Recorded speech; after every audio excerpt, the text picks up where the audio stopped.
Well, hi there. I'm Shannon, and you have found the Great American Stampin Show, which is a stamping card making competition where myself and my three buddies, Julie, Jody, and Brandy, create something from the same card sketch.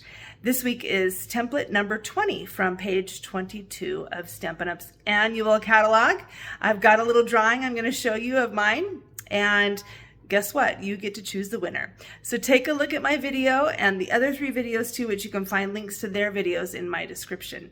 And then vote with a thumbs up for the one that you like the best. Okay, congrats to Brandy. She won last week with our very difficult card sketch, which was like lots of little circles, but she interpreted that as snowflakes, and I interpreted it as, oops, that's upside down, as a little grid. So we all had our own interpretation. This has got a bit of shimmer in it. But Brandy has won 2 weeks in a row. So this week, the other three of us, we are coming hard and fast to usurp her crown. But you know what? You get to decide. So watch, enjoy, and I hope you have some creative inspiration feelings by watching. Okay, is that it? I think I've covered it. Let's go check out my card. I'm excited to show you this. It turned out really cute. It's kind of like a country Christmas. Okay, let's see. Here's card sketch number 20. It's pretty simple. It's just got this one piece here, and it's a little further away from the top and bottom than it is from the sides. That's one thing I noticed. And then it has this little banner here. So pretty easy. It gives me a lot of options. And I'm going to be working with sketched plaid. Ooh, I love this so much. And then the Winterly Treetops dies. I'm actually going to just use this one right here to create some beautiful greenery. And then here are my colors, okay? I don't know, I'm just not getting tired of the red and green, all the variations of the red and green combos that you can do.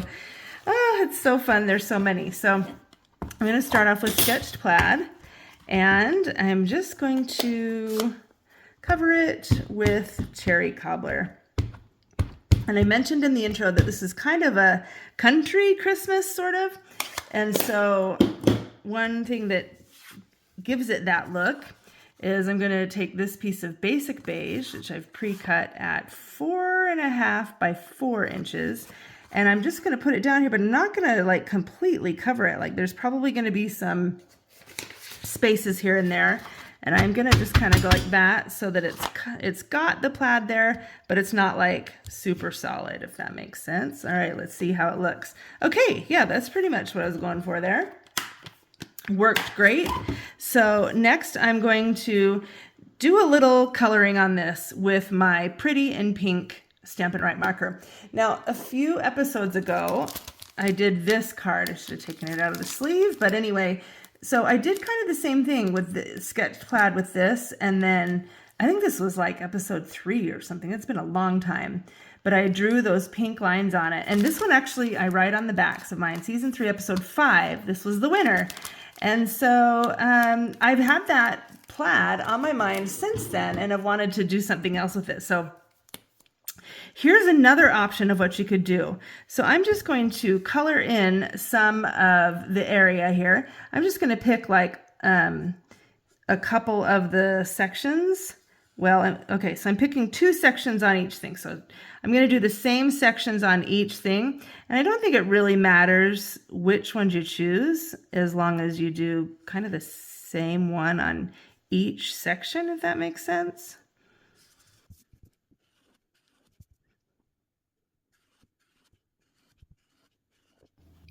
Okay, so now I've colored the same lines on each row, and now I'm going to just put lines right through these parts that are kind of empty. Just add a little bit more pink. I am loving the pink Christmas cards this year. They're just kind of softer. And when I made that one before, the one that I showed a minute ago, I talked about how I want it to look like a vintage Christmas card. So I think that's part of it too. Brings that vintage feel. Okay, awesome. I'm super happy with that. Where are my dimensionals? Let's stick this down. Okay, I've got that piece. Whoop, careful. And I'm just going to stick it to the front of my Crumb Cake card. And now we are ready for the next step. Okay, so I've got these several different colors of green here.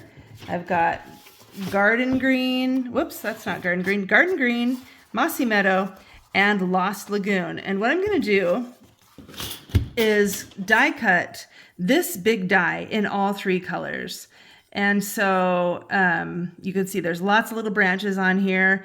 And then I'm going to, well, hold that thought. I'll show you in a minute. Okay, that's done. And now I'm just going to trim all of these away from the frame and get them ready to organize into a nice little wreath. Garland, I guess they would look cute as a garland too, but I'll stick with the wreath idea. With this template, I really have options because it's just a rectangle, so I could do lots of things with it.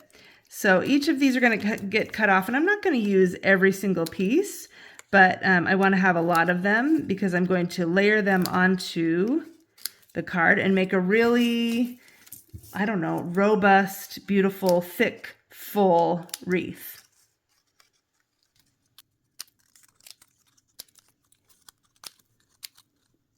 All right, I've got my multi-purpose liquid glue, and what I'm going to do is just stick a little bit of glue on each of these and create a really beautiful wreath. And I'm just going to stick these down. I think it's better to start, like what I've got to do is cover up the tops because the tops aren't great. They're all just kind of chopped off, but that's okay because they're not going to show. So I'm just going to put down enough adhesive that they'll just kind of stick, and then I'll just layer them on top of each other with these three colors and just layer them all together.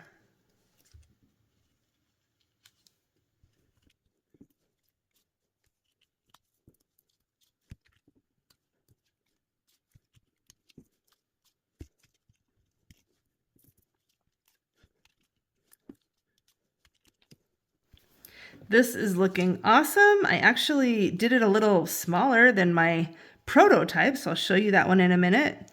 But it's kind of neat and tidy, so that's cute. And at the top up here, I'm going to put a bow over this, so it doesn't really matter. Uh-oh, running out. There we go. It doesn't matter too much what it looks like, or it can be a little bit rough up here because the bow is going to go there, but I kind of want some to stick out up there. And now I'm just going to go back and add another layer. Just layer the colors over so that anywhere you look, there's multiple colors. And so I'm going to try to make sure to add, you know, maybe tuck them underneath these, just add a lot of extra layers and extra leafiness. I don't know, what do you call it? Thickness? Yeah, extra thickness. Cruising right along. How fun does that look? Oh, I just love it. It's so adorable. And once those dry all the way, then I'll kind of like flick these ends or curl these ends up a little bit so they stand out even more. But I'm going to let it dry for another minute. Okay, I have cut this piece here. This is one of the dies from the Greetings of the Season bundle. And this is going to be my piece that I'm going to put over here.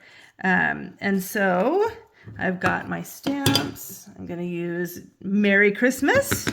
Just kind of a standard Merry Christmas, and then emboss it in white. But I've got to stamp, they're separate stamps, so I've got to start with Christmas so I know it goes to the end. There we go. And then I'll do Merry right next to it. I could squish them together on the block, but this way, sometimes you get awkward spaces when you do that, so I might as well do them separately like that. Okay, now I'm ready to emboss. Okay, that looks so cute. I'm going to just place it right here.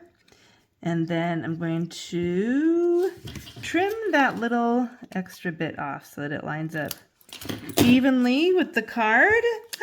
It's looking so cute. Okay, these are pretty dry now, so I'm just going to take a few of the little edges and just curl them up so that the wreath is a little more 3D. And we have two things left. Okay, I've got...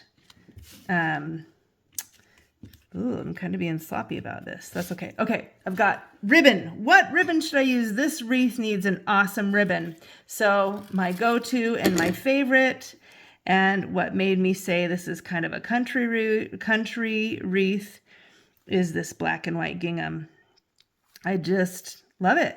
It could go on every single card and has gone on most of my cards lately. So I'm just going to make kind of a tiny little bow because it's just a little wreath. And then that's ready. And then the last thing we need is, of course, some gems. But first, a little mini glue dot.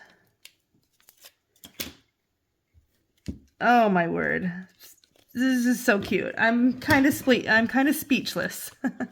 Speechless. Okay. So let's see. Let's get some cute gems on here. I've selected the Iridescent Faceted gems. These are some of my most favorites, and they kind of have a little bit of a pink kind of shine to them, if you can see that. So I felt like that would complement this card perfectly. Okay, maybe we put one right on the wreath there. That's darling. And I don't know, we got to do odd numbers. So let's see, let's do one more up here and one more kind of far away. Let's see, how about, I don't know. Ooh, I need your opinions. That'll do right there. All right, that is it. I'm going to grab the template one more time. I forgot to mention that so here's the original template, and I've turned it on its side. Nope, I turned it on its side this way. So there we go. I'm glad I remembered to show that so that you could see how it was still the same template. What? I mean, this is so cute. I don't know. Maybe it's not your style, so maybe I won't get your vote. But I hope I do, and I hope that you tell me in the comments what you think about it. Make sure to watch my competitors. Make sure to sign up for my mailing list because we've still got a couple more Christmas card tutorials that we're sending out. We're sending those out every week until the 15th. So a few more opportunities for that. All right, that's it. If you want to see the supply list, check the description as well. And other than that, I will see you next week. Merry Christmas!